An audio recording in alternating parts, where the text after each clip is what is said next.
முன்னோர்கள் சொன்னார்கள் அது ஒன்றும் பொய்யல்ல, மரணத்தை போல் இங்கே வேறேதும் மெய்யல்ல. நாம் போகும் வழி கண்டு சொல்ல நான் ஒன்றும் சித்தார்த்தன் அல்ல.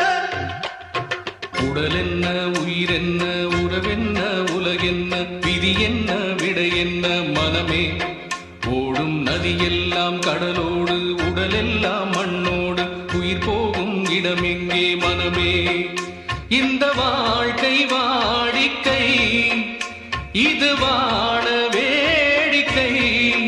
இன்பம் தேடி வாழும் ஜீவன் எல்லாம் தவிக்குது, துடிக்குது. உடல் என்ன, உயிர் என்ன, உறவென்ன, உலகென்ன, விதி என்ன, விடை என்ன மனமே. ஓடும் நதியெல்லாம் கடலோடு,